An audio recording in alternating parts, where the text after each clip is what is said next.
Hey everyone, thanks for tuning in. You're watching the DMZ America podcast for Thursday, December 4th, 2025. Coming to you from the left, I'm editorial cartoonist Ted Rall. And coming to you from the right, I'm editorial cartoonist Scott Stantis. And we are joined today by a very special guest, as all our guests are. But Alice, I'm going to totally butcher your last name there. Alice Giordano. Giordano.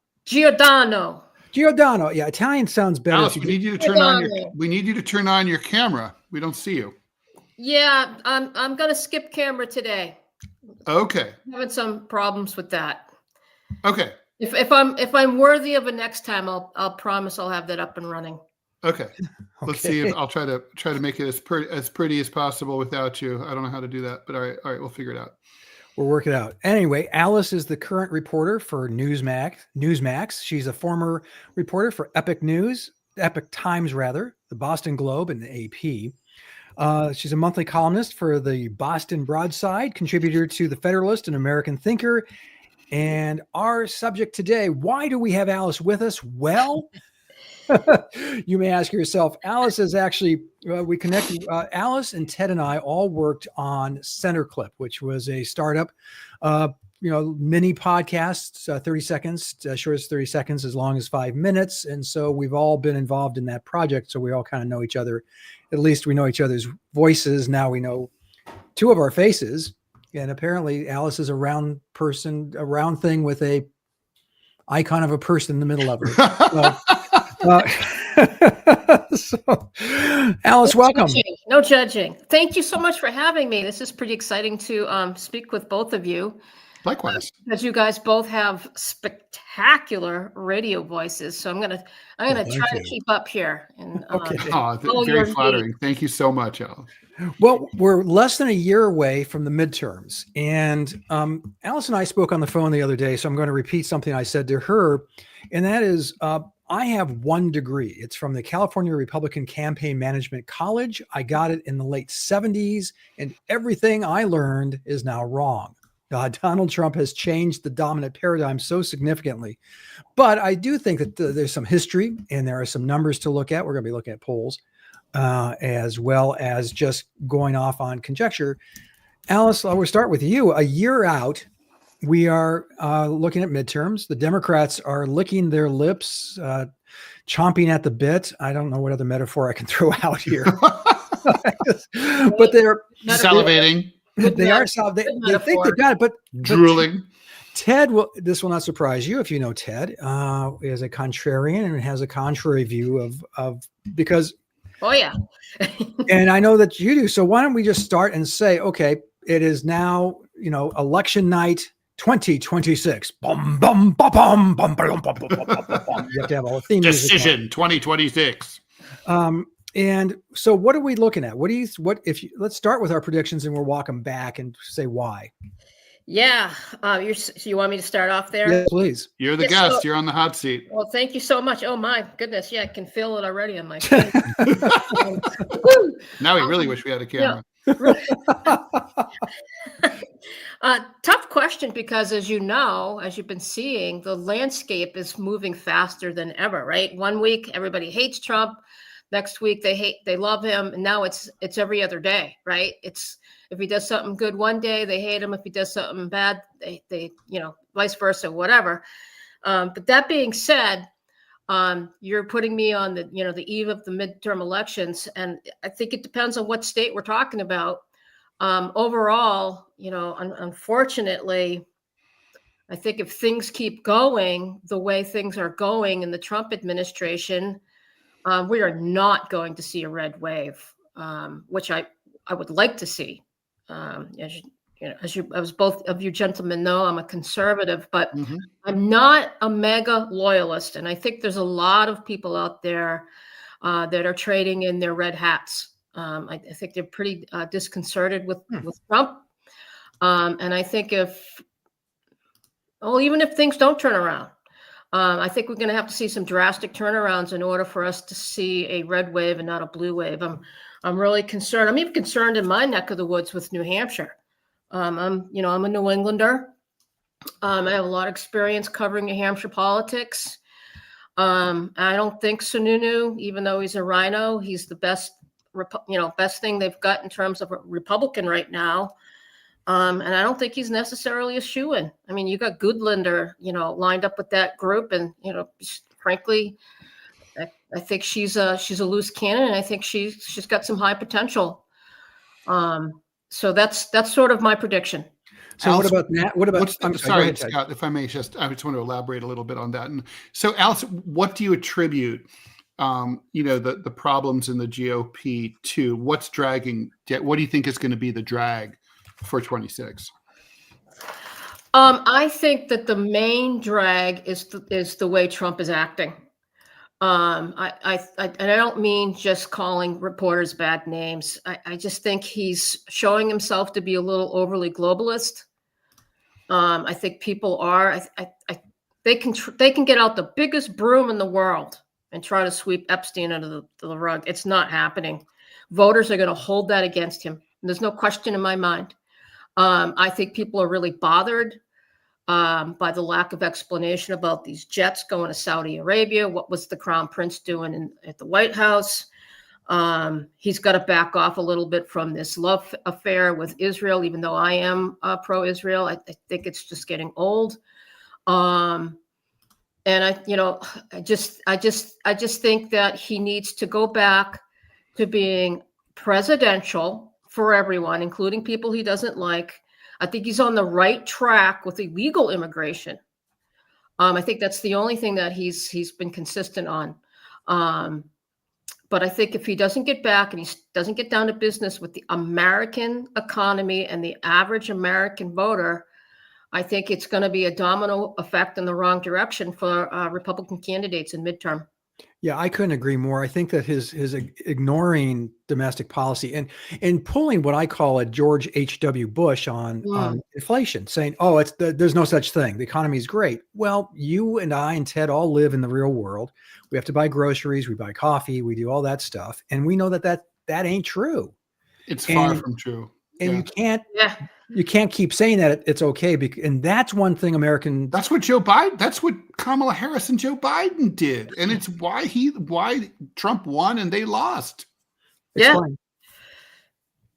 Explain. Ted. Don't tell the American people that they're too fucking stupid to understand their own financial situation. Voters do not like to be told they're stupid, even when they are stupid. And when it comes to this, they're not being stupid. They're right. Inflation is sky high. Prices are bad. I mean, I think to me, the thing that's dangerous, and this is, a threat actually to anyone who's an incumbent in the current economy, right? It's not necessarily a Republican problem. It's just a incumbent problem. Is that there's no solution on the horizon that's credible. I mean, when Republicans say we're going to deport our way into lower housing costs, I'm sorry, I don't believe them. Yeah, I think you're right, Ted. And I think the one common term I think that we all can agree on is extremism. Biden was extreme in the wrong direction, so we put Trump in the office. Now Trump is extreme in the other direction, and I'm terrified that that's going to lead us to another Democrat in the White House, which I don't want, because right now we seem to have radicalism on both sides of the fence, and as a conservative, there is some radical right-wing stuff. I just turns my stomach, but I don't want to go back to making it a civil rights violation if you don't refer to someone by their preferred pronouns. I don't want to go back to that. It's ridiculous. Well, I mean, the thing is, though, so in my view, tell me what you think, Alice, but like in a polarized political environment like the one you're describing, and I agree that we're in 100%, it seems like motivating the base is really job one when you're a political party, right? Your biggest enemy isn't the other party. Your biggest enemy is the apathy among your own voters. And we saw that with the Bernie Sanders voters who didn't turn out for Hillary. We saw that with some progressives who didn't turn out for Kamala. And I'm wondering, is that the threat for Republicans in the 1 to 3 years from now? I don't know, Scott and I talked about this, and I think, Scott, I kind of want to throw this at you because I think you have a leg up on this based on our last conversation, is To some degree, yes, but I think the bigger problem is the Republicans. They talk a big talk. Like, look at what this guy that killed the young woman from Ukraine on the Irina Saturska. They get out there and they're like, this means war. We're going to put this judge in jail, blah, blah, blah. Nothing's going to happen to that judge. They're not going to, this Jails Act that Randy Fine introduced isn't going to go anywhere. Or if it does go anywhere, it's going to get watered down. It's not going to get enforced. So I think it's, But that's only red meat. That story does not exist on CNN or MSNBC. True. Or I should say, but NBC now. But that's the problem, though. We live, I say it all the time, we live in a situation where on the left, I think, no disrespect, but I think we have a mentally ill cult that's running the Democratic Party. And then on the right side, we have a bunch of throttle bottoms, useless elected officials that do nothing but collect a paycheck. And then it's stuck in the middle is the rest of us, the people paying the bills, who are trying to figure out how they're going to put their kids in college, get that second home. Some of them can't even get the first home. And the government keeps getting richer and richer. In America, the boss, the people who are supposed to not be the public servants, have been turned into the public servants. It's crazy. I think there's an opening here. Sorry, Scott, I want to hear what you have to say about this too. I mean, I think there is an opening for a realignment that is more, that goes from where we've been at to that looks more like populist versus corporatist, that looks more like nationalistic versus globalist. And I don't know if we can get there, but I feel like that's where the public is. That's where the voters are, and why they're frustrated with the choices that are being offered to them. Oh, absolutely. I mean, the Democratic split, I think, is more significant than the Republican split. And here's why. Because, old people like me who have Democratic friends, in fact, I'm married to one, have a very different view of governance and going forward than the 40 and younger, 35 and younger crowd that seems to not have a strong, in my opinion, a strong sense of history or how socialism often doesn't really work. But, then that's a debate to be held in the public square. But the Democratic Party, I don't know that that's a bridge that can be crossed. I mean, you guys tell me, can a Democratic Party that has a big tent, and I think that's fantastic. I grew up in a world where the Republican Party had, Jerry Ford's and Bob Dole's, but it also had Ronald Reagan's and Barry Goldwater's. And the Democratic Party did the same. They had George Wallace and they had George McGovern. And that can work, and it can be a full-throated debate within that party. There's no middle here that I can glean, especially on the Democratic, only because the Democratic side seems to be more defined this way. And going forward, coming to my point when I introduced this segment, the Democrats, they're excited and happy and thrilled at what's coming up, but you got to stand for something. Alice, you talked about cost of living. Ted, you talked about inflation. Neither party has a serious approach to this. I mean, housing is one of those. We had a housing crisis in 1946, 1947, when the servicemen came back from World War II. What do? We loosened the market up and let the market do what the market does best. They built a crap ton of homes, and it solved the problem in 9 months. No one is talking like that right now. You got to get rid of the damn tariffs because they're idiotic economics and they're idiotic policy. And I don't like paying. And they're probably going to be declared unconstitutional, right? We'll see. I mean, that's always been the one that I've felt that. I don't think there's anything unconstitutional about the tariffs, and I think we're jumping the gun on the tariffs. I mean, after all, the IRS is a pretty young organization, and we function pretty well, actually much better without them than we do with them. I don't think that's the problem. I've always said I'm consistent. I think the problem is the government itself and the way it treats itself. It's always first. It's always before the American voter. It's always before the American taxpayer. I think we've got. Basically, our political leaders are the Pied Pipers. That's what they are. And one group of, swallows their Pied Pipers, to the river, right? Or up to the mountains, And I think that's the problem. And I think the voters have to change their spots to some degree, but these sort of issue-based discussions should flip. I think they should segue over to what to do, not about abortion, not about illegal immigration, not about the economy, what to do about our government. It's horrible. I mean, what the hell is Elon Musk doing in the White House, off and on again, telling us that all these illegal immigrants should go home, which I agree with, and yet where is he from? So the hypocrisy is really hard to battle when it's on your side of the fence too, right? Mm-hmm. So before we can fix and agree to disagree or hit a middle ground on any of these issues, in my opinion, we have to return the role that it was meant to be. They're supposed to be our servants, public servants. I mean, holy cow, look at the way they live compared to the average American. Why is that? Correct. I would say, just to throw this out, Marjorie Taylor Greene, not a rare example, but the example I'll use, comes into office, net worth of around $750,000. Yep. She's announced that she's leaving and retiring with a net worth of over $20 million in 5 years. Crazy. Yeah. That's the stock market hasn't been that good.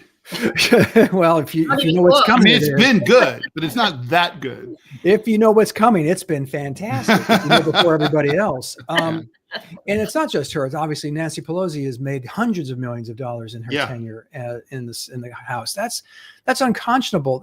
In the legislation they're trying to put forward now, that you should not be allowed to trade stock, period, if you hold office in the United States Congress.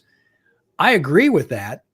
And it's making a very slow slog. I will bet you all the money in my pocket against all the money in your pocket that it never gets to the president's desk, ever. Absolutely. So if something as basic as that can't get any traction, then I don't know. I can't be optimistic about what precisely what reform you're advocating, Alice, and how do we start there? How do we get there? Where do we start and where do we end up? Alice, can you expand a little bit more about that? Because I mean, when I talk to my lefty friends, the big complaint is that the government is usually not doing enough. Like, it's not doing enough to help people who are poor or homeless or uneducated or need job retraining.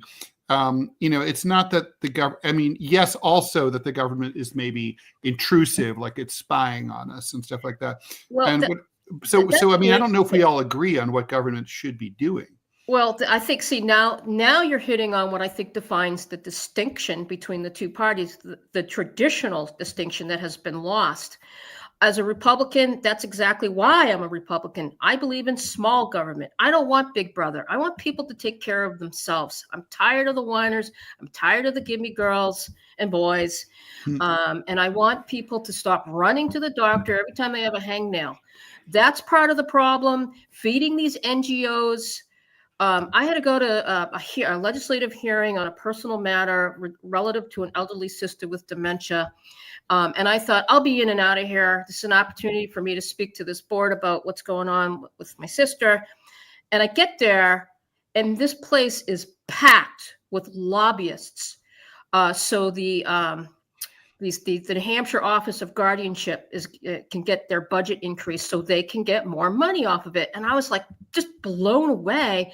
New Hampshire is a relatively small state population-wise. And I'm like, oh my God, there's got to be 100 lobbyists here. It's like, oh my, and the people living off of the government. I'm against welfare fraud, 1,000% against welfare fraud. But who's the bigger welfare fraud? The government is the biggest welfare fraud of them all. These NGOs are a form of welfare fraud. We have got to stop feeding laziness. And we have got to stop feeding the what about the children narrative. That has to stop. And that, I think, is I think that's the biggest problem of all in this nation, frankly, that mentality. And then on the other side, the Republicans really don't want to fix it because it doesn't benefit them. Couldn't Republicans make hay with like a Nixon, like with healthcare. Trump's been promising to replace and repeal Obamacare for years. And I keep thinking surely there's some kind of free market solution that is better than Obamacare, which is a free market solution, sort of. Surely Republicans could have a Nixon goes to China moment here that they're squandering. Yeah, well, that's what I mean. They talk a big talk. I'm old. I'm 60 years old. I remember a time when picking health insurance was multiple choices. Yeah. Right. And it was like car insurance. Let's see, I'll carry that size deductible so I can lower my monthly premium. I remember all that. We don't have that anymore. Nope. We just don't have that anymore. And now everything's a specialist. Try making a appointment with a specialist by just picking up the phone and calling their office. It doesn't work that way anymore. You have to go through 3 or 4 hoops to just get to that, get that spent. Why? We're not stupid. God gave us our bodies for, immune systems, and we have a brain and common sense, and we're pretty tuned in, I think, to some extent. It's not like, I've been throwing up for 7 days and I just want to go to a specialist. This is the stuff that people have the right to do. And we've taken away personal freedoms. I frankly don't think America is a free country anymore. I think we're being controlled by the government. Alice, do you think there's an ability to do you think that there's like sort of a nationalist populist lane where left and right could get together, where people who think that basically governments, like my theory is that government's job should be to think about the top problems that afflict the average American and try to figure out solutions to fix those problems. And like right now, the American people are telling us they're really worried about their ability to pay bills. And we can argue about like, hey, do we need lower prices? Do we need higher wages? Do we need both? How do we get there? But do you think that we can get out of the DNR silos and maybe rejigger this thing, or are we just locked in due to inertia and the Electoral College? I think if you take away all the fat money that we hand out left and right, the answer is yes, because then we're all on the same level playing field. Right now, the Democrats are become so accustomed to crying, just a little cry, a little tear, and then they get their federal money for the schools. They get their federal money for this, that, and the other thing. I mean, holy cow, the number of programs out there. Is there anybody in this world that's not broken on the Democratic side? I mean, I just can't get over sometimes of the crybabies constantly. I need this, I need that. I mean, you'd think that the government shutdown was, the earth was going to cave in. I mean, it didn't even impact my life, nobody in my family's life, not a soul. And I'm like, who are all these people that are so damn dependent on the government? They can't last two freaking weeks without the government. People who were going to fly to their to see their relatives on Thanksgiving, apparently. Well, then stay home. Talk good. Talk it up. Change your plans. This is what I'm talking about. People can't cope. When I was at the Epoch Times, I did. I'm sorry, it wasn't the Epoch Times. I think it was when I just started with Newsmax. Actually, I did what I thought was a pretty good story for the magazine about how young America has no coping skills left because they've never been told no. And this is the one thing that I think they were, when Trump got elected and they came out of the gates with Doge, nobody cared about Elon Musk's background. We're like, hey, fine. You want the billionaire to gut the federal government? We were good with that because we're thinking he's got no stake in the game. Great candidate to do that, right? And I think that the mega movement was really proud of itself. And for that matter, I think there was a silent majority in the Democratic Party that might have been quietly cheering them on. But it stopped. It didn't go anywhere. And it frankly now feels like it was a gaslit distraction to some other things that the Republicans had as bigger goals. I don't know. What do you think, Scott? I love the idea. You guys can hear me okay? Yeah, perfectly. So we had this problem last week. So one of our guests we couldn't hear him. So So we'll have to have anyway. I thought Doge was a great idea. It's one of those ideas that come forward. Alice and I've spoken on this podcast about the joy of Calvin Coolidge. But it's true because he took the budgeting process serious. Doge was not a serious program. It was a bunch of scary it was the Cultural Revolution led by Elon Musk. It was it was not, how do you cut the federal budget? Okay, if you're serious about it, day one, you get into office and you say, I'm cutting 2.5% off of everybody's, including defense. Amen. But yep. Everybody, 2.5%. I don't know. Republicans will never cut defense. Well, and Democrats will never cut. Hell, Democrats will never cut defense either, apparently. Well, or taxes, but you're going to have to, someone's going to have to step up and say, we're going to have a 2.5% across the board cut, and then see where that leaves us. What are there services that simply cannot sustain that? I don't believe. Does that make sense really across the board? Yes. I feel like your side, and Scott, you guys are eager for some simple solutions, but some government departments are objectively underfunded and others are objectively overfunded. Doesn't it make more sense to, go after them based on that? It does. And I think coming back to the we'll call it the Coolidge principle of going through the budget line by line, but mine is draconian in the sense that, it's a thump. It's a 2.5%. But let's face it, if someone went to Pentagon is not going to miss that 2.5%. I get that, Alice and Ted and I. If someone came to us and said we have to cut your budget by 2.5%, we wouldn't like it, but we'd live. But we'd live. We'd go, okay, well, gee, that means one less coffee a week or something. Whatever it amounts to. This argument, though, Ted, that there's underfunded government. To me, that's like the 20% coupon, like that. Bed Bath and Beyond. So, you'd have to be stupid not to understand that. It would have like it's good for these couple of days. So for those couple of days, they just marked everything up 20%. But, they thought they were getting 20% off, right? The coupon holders.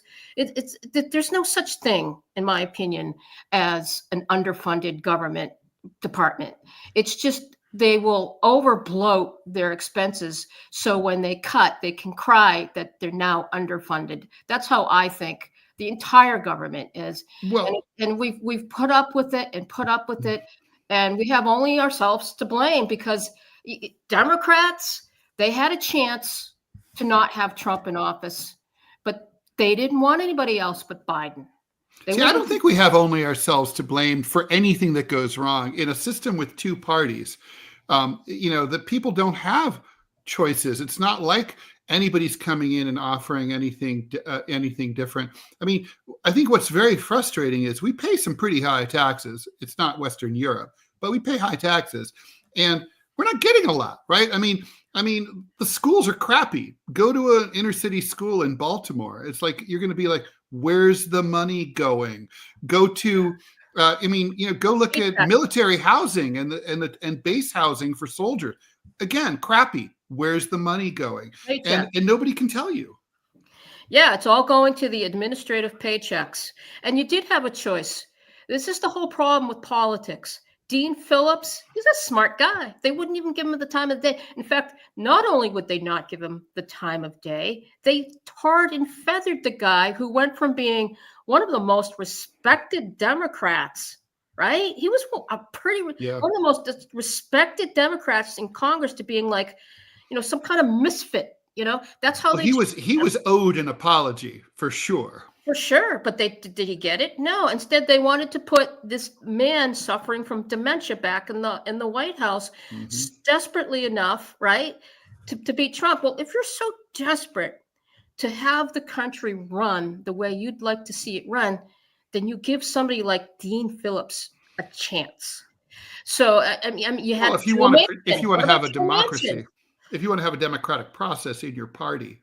Republicans are much better at that than Democrats. Republicans don't put their fat, greasy thumbs on the scale during the primaries the way that Democrats do. Yeah, otherwise you would never have seen Donald Trump get nominated. I can guarantee you the Republican Arnold Schwarzenegger would never have been governor of California if he was a Democrat. Ronald Reagan. Yeah.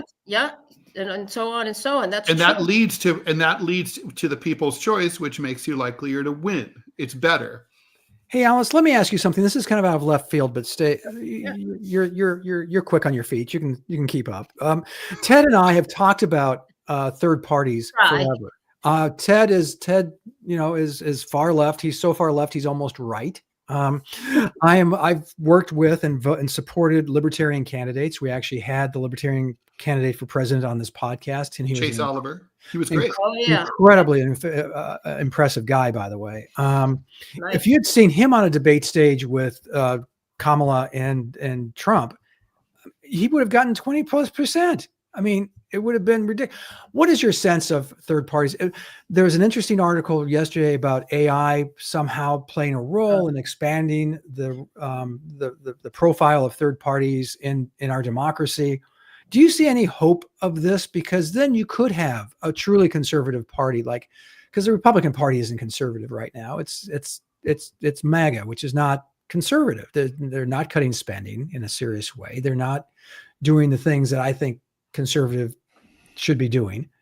Anyway, I'm sorry, I keep babbling. No, absolutely. I look at the number of people that undeclare from both the Democratic Party and the Republican Party. It's staggering, actually. The independent pool right now I think it's at a record high, right? I'm pretty sure I'm right. Okay, so you have a growing center. What the obvious question is why? And then, of course, the glimmer of hope comes by way of Robert F. Kennedy Jr. He's from the Kennedy dynasty, and he sits in the Trump cabinet. Wow, right? So, I mean, granted, it might be because of his views, but there's plenty of people with Robert F. Kennedy Jr. views. So I think that Trump knew that I think he was an excellent choice, actually, for that position, for so many different reasons. But on the bigger picture, to answer your question, Scott, I think that's a sign that there is hope for this the third party. And I think this growing independent pool is a huge sign that voters on either side are not happy with the direction these campaigns go and these elections go. When I was on the editorial board at the Chicago Tribune years ago, we had Jill Stein come through, and we had Gary Johnson, the libertarian candidate. And they were both really impressive individuals. And if we recall, it wasn't the Republicans, it wasn't the Trump campaign that was going after these guys. It was Hillary Clinton and the Democrats who actively and worked to dismantle and to destroy them.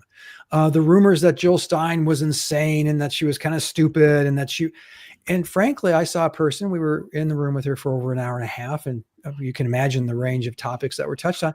And I disagreed with her on everything. Let's be perfectly clear, but she was still intelligent enough to handle this. And Gary Johnson, who the Chicago Tribune eventually endorsed, was a libertarian candidate for president, ran with Bill Weld. They're from Massachusetts. Bill Weld. Yep, I remember Bill Weld. And they were impressive as hell. And if you'd had Jill Stein and Gary Johnson on the debate stage with Trump and Hillary, I have to believe it would have been a very different outcome. Maybe. I'd like to think that's true. And what a joy to have that choice. I'm always impressed. I don't understand why our fringe politicians are fringe politicians. Like, why is Rand Paul considered a weirdo? Why is Bernie Sanders considered a weirdo? To me, they're not the weird ones. It's Lindsey Graham's a weirdo. I just don't. Mitch McConnell's a weirdo. Hillary Clinton's a weirdo. I just don't get it. Well, let me ask you this, Ted. I have a question for you. So, who would you like to see run on the Democratic ticket for 2028? That's a good question. Well, we currently and bear in mind, Chairman Mao is not available. Right, sadly. No, we don't have. The Democratic Party has carefully expunged its left wing on the national level. We do have, AOC. If she's too young to run for president, obviously, and I don't think I'm not a fan anyway. I don't think she has that intangible whatever that's needed to be. She doesn't have that presidential timber, as we used to call it. I'm just gonna say I don't think there is anyone.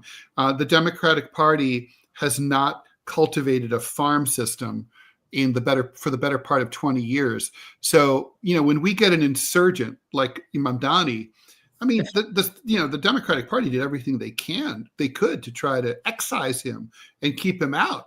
And it was a spite vote in New York City, where, I mean, I'm one of them. I didn't think he was qualified. I thought he was too young. When I saw the way that the establishment and the New York Times and Bloomberg came out against him and all the party elites, I was like, oh, I better vote for this guy. They hate him. And when I talked to a lot of my more thoughtful than me friends who are normal Democrats, they voted for him for the same reason, because they hate the anti-Mamdani endorsement of Cuomo in their editorial probably did more in the New York Times. In the New York Times, that New York Times, they basically ended up electing Mamdani. And I guess the point is, there's no one. I think Buttigieg is the man to beat right now. I don't think he's very. I mean, they're still so enthralled with their identity politics stuff. Fair enough. Then I have another question for you. Why do we see Democratic women who are feminists? And I'm a conservative feminist, by the way. I guess I hate the label feminist, but for reference purposes. I remember when feminism wasn't left versus right. Exactly. And, that's, another issue happy to discuss. But just, for reference purposes, you have, liberal women who, don't embrace, the pro-life narrative. They don't embrace the traditional housewife narrative, right? Mm-hmm. And yet we see them out in the streets chanting, "Bring on Shira law," right? Like, how do you even begin to explain that? I mean, do they understand what that is and how anti-women that is? And how do you explain that rationale? Like, where is that coming from? Because from where I'm sitting, that's what translates into these absolutely inexplicable elections of people like Mamdani. Like, what? It just doesn't make any sense. Like, and then of course, you did touch on Cuomo, and the problem is you got two terrible candidates to choose from. But holy cow, he would have been a good candidate in 2020. He would have, but we're not in 2020 anymore. Right. And I'm talking specifically about females. I mean, look at the LGBT crowd, the lesbians who support these people, that would throw them off of a cliff in 5 seconds. I can't make any heads or tails out of their rationale. Like, are they? The only thing I can think of is they're mentally ill. Wait, so Alice, I'm confused. Are you talking about, when you say Sharia law, are you talking about like law, because they voted for Mamdani, or because but Mamdani's not calling for Sharia law. He's pretty linked to the people that support that. He's got pretty heavy ties to so a lot of Islamic fundamentalists that completely embrace that type of ideology. It absolutely does. And it's not just that one issue. It's other things like they're like, look at the Free Palestine group. Mm-hmm. What? Like, these young kids I know those are my people, and I got to say, I don't know anybody who's for Sharia law among those people.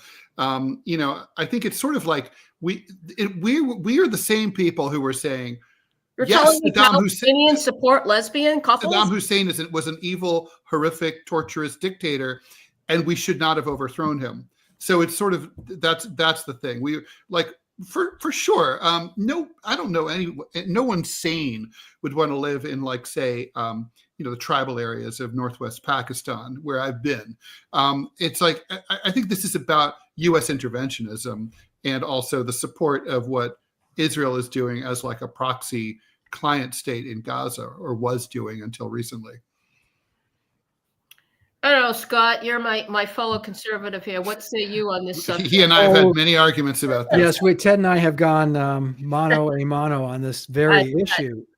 things like from the river to the sea. I mean, that's clearly wanting to wipe out Jews. I mean, because That's not clear. It is, Ted. The only thing between them is the river and the sea. What's the part? Bunch Palestine will be free. There's nothing in there about killing anyone. It's implied. Don't No, come it's on, not. Ted, come on. You've got it. Oh, please, Ted. It's not clear. Let's just say that. Can we just say this is a matter of dispute? Okay. Okay. Well, Most Clearly. people who use that chant, I would say 99% of them are not anti-Semites and do I'd say not 99% mean of them any don't- harm to the Israeli people at all. They mean harm to the state of Israel, certainly. Well, you can mean harm for the state of Bolivia and still not want anything bad to have happen to the people. When the U.S. wanted to invade Iraq, it never said we wanted to kill all the Iraqis. We just said we wanted to overthrow the government. It's the same thing. Okay, I don't. You and I. So last I think it was last summer, I was on Harvard campus, and I was there to talk to Jewish students. This is Harvard, Cambridge, like the epicenter of liberalism. Okay, the kumbaya of the world, where everybody is supposed to be loved and embraced. Well, there's a lot of preppies there, and a lot of Phillips, Exeter, Andover, Choate people, right? Well, I'm born and raised from Boston, so I know the area very well. Mhm. I know the culture very well. And I will tell you that it was just heartbreaking. These Jewish students were terrified.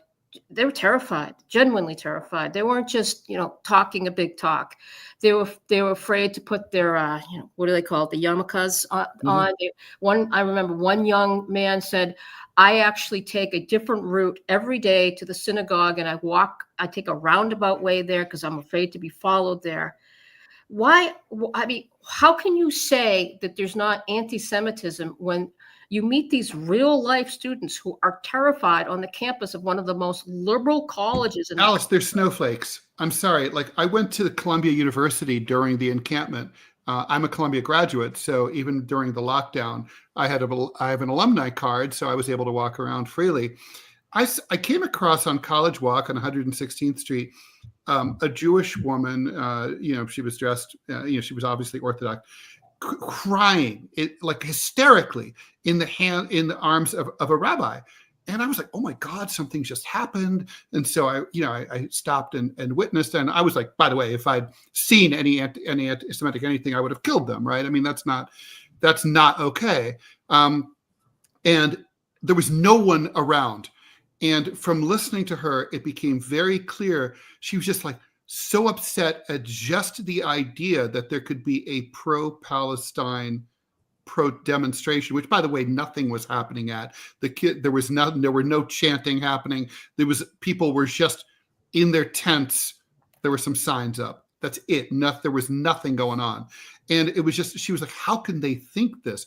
It was because they were criticizing Israel. And I understand that that's very upsetting for some Jewish students but frankly, it's like, I would think this is a conservative position. If I'm, if I get really, really upset about something, but it's baseless, that's on me, and I need psychological help.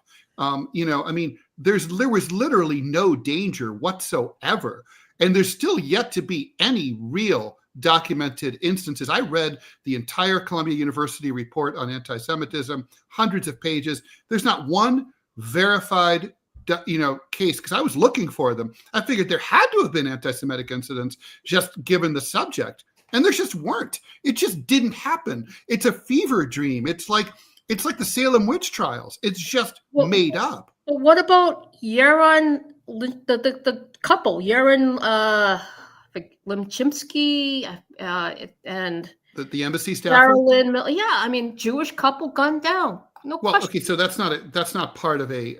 First of all, the person who did that murderer. Here we go. That murderer is not part of the. It's not part of the movement, right?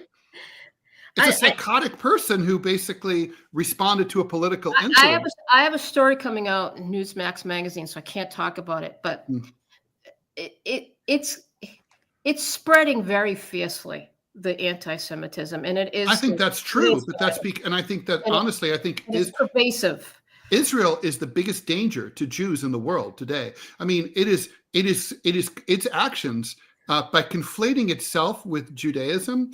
I think Israeli policy is so unpopular, so violent that it is like if I were Jewish, I'd be really scared of what the Netanyahu regime is up to. I mean, they're a problem. So you're a Democrat, so you're liberal. But that's like saying let's hate all Americans if you hate Trump. That's how it comes across to someone like me. Or on the flip side, when Biden was in office, let's hate all Americans. If you're from another country because you've got this crazy president in office. I don't believe in anything like that. I don't. World leaders suck. I think for whatever reason, because they're government elitists. But that being said, there is no question an anti-Semitic tone that has pervaded this country, and the world for that matter. And for the life of me, I don't understand it. I'm a Catholic. I'm a Roman Catholic. I sent all three of us are here. Yeah. I sent my daughter to Temple Israel for preschool. She comes down the stairs at the age of 4 with this badass crucifix from her grandmother around her neck. And I'm like, you're not going to school with that, are you? Like, oh yeah, I am. Donna. And they were, long story short, they were so kind.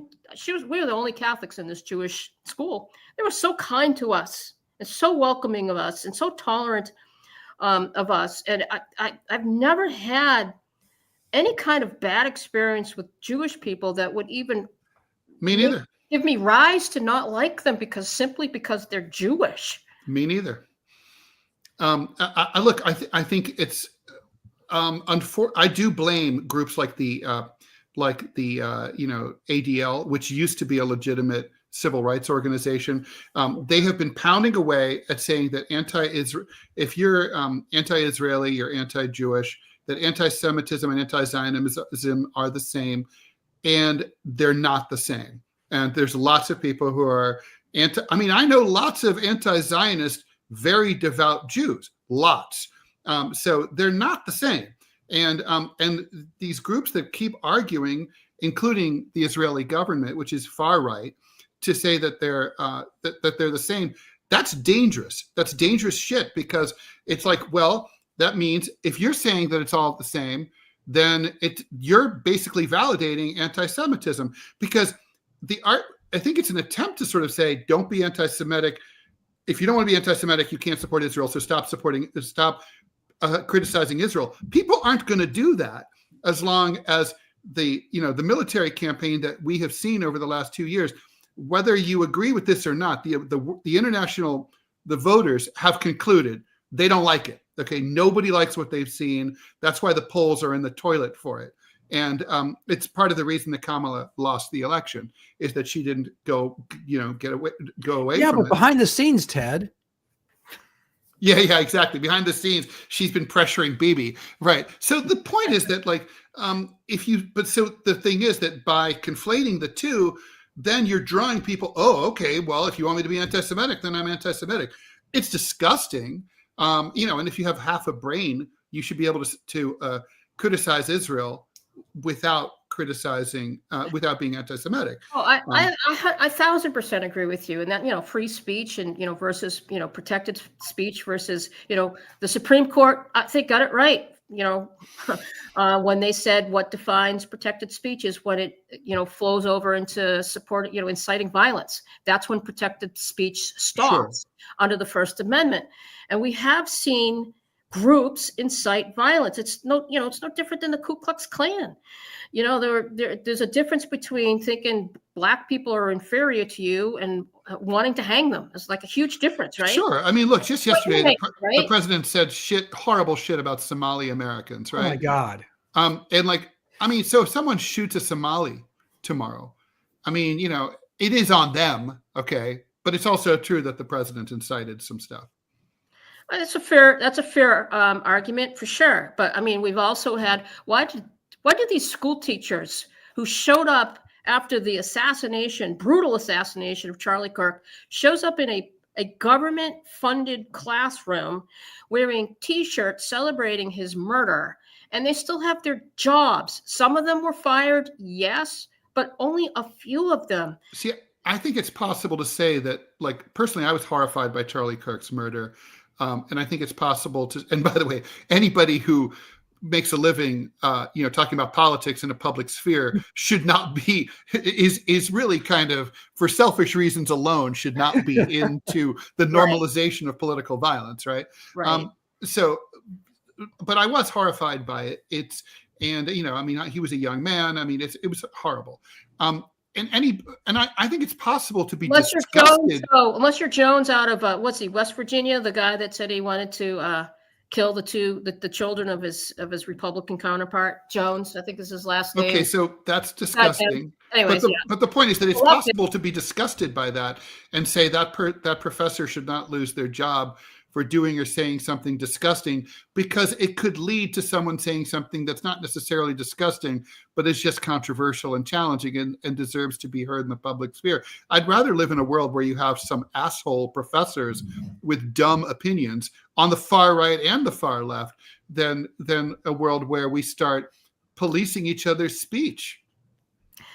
Not when it comes to my kids in your classroom. I mean, they had, they banned the cell phones in the classroom, right? Because they said it was distracting the teachers. It was. Did you notice how many videos there were on social media of all these teachers calling Trump all sorts of names and inciting violence against Trump? They don't have those videos anymore to put on social media because they took the kids' cell phones away from videotaping them.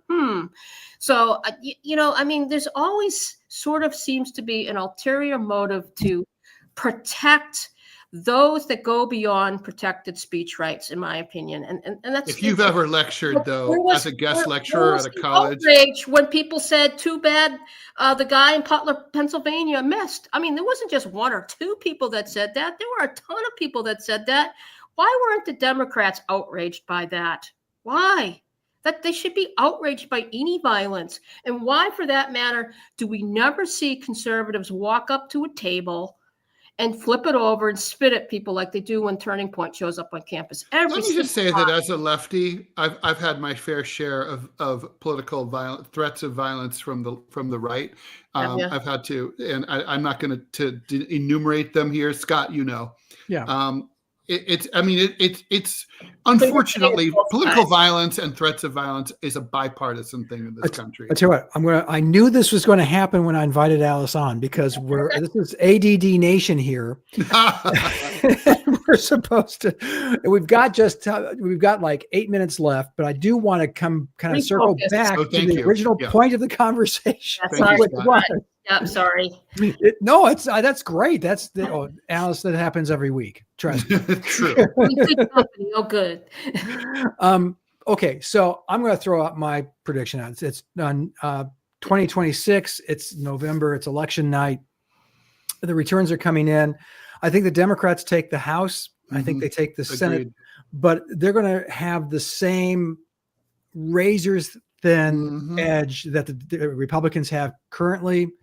And so they'll be able to, they will stand in the way of anything. I mean, Donald Trump will say that he's for goodness and clean air, and they will vote against it. That's true. My suspicion is that the Democrats are going to go back to the lawfare now switches back to the Democratic side. Exactly. And they will impeach investigations and all that. Yeah. They're impeached Donald Trump like within the first week for sure of being sworn in, which would be 100%. And that's not how you govern. It's retarded. It'll make us crazy. So, guys, your predictions. No, I agree with you, and this is where I side actually with the Democrats. As soon as the Republicans got into the to cold, they started to say, "Well, the Democrats did it. Well, the Democrats did this." That's not how you lead.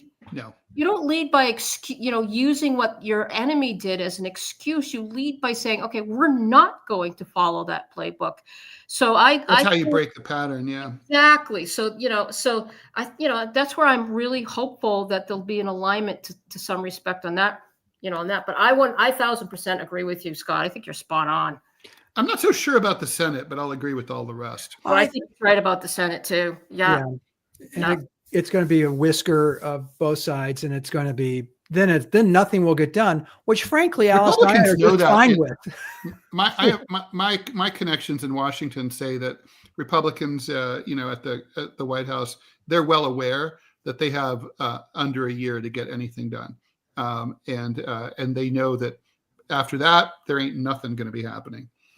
No. Yeah, I agree.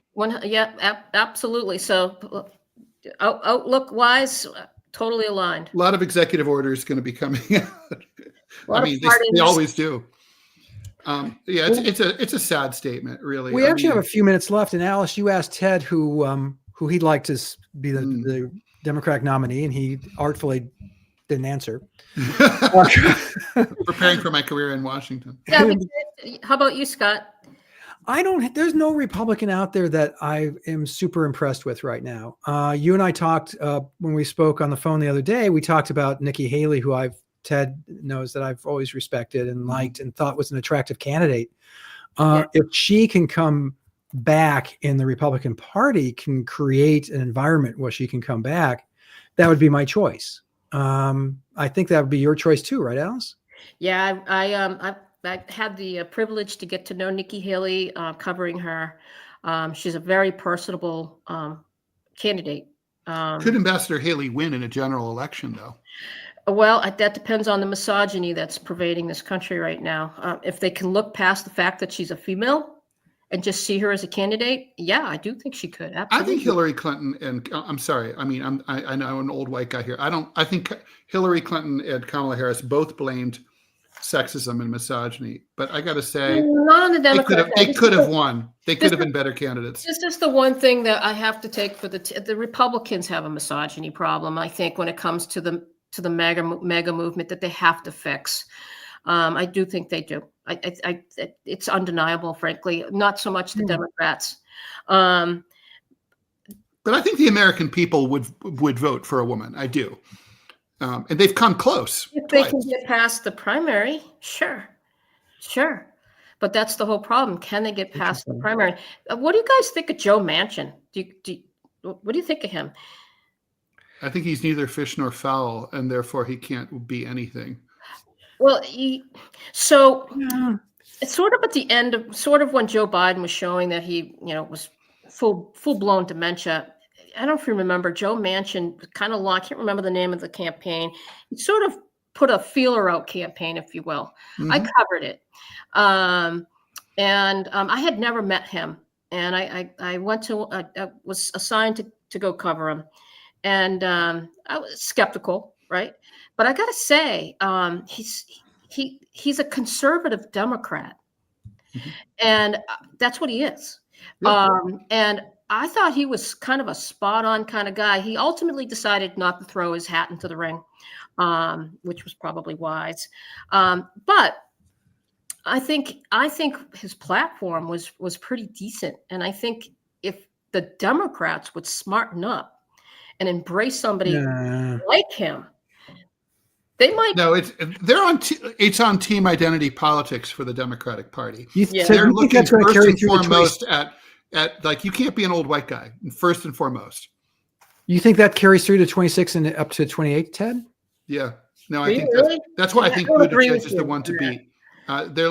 They're like, oh, well, we'll pivot back. Obviously, we can't get a lady elected, but maybe we can get this gay guy elected. That's literally what they're thinking. And he doesn't really look or feel or sound gay, quote unquote. So, but we can, and he is a very articulate, smart man. We won't, if we look at his record, people might not be so impressed. I'm not so sure that matters anymore. Really? Because I heard good things when he was Secretary of Transportation that even down here in the South where I live. He didn't acquit himself too well after Palestine, I got to say. Yeah, I'm not a fan.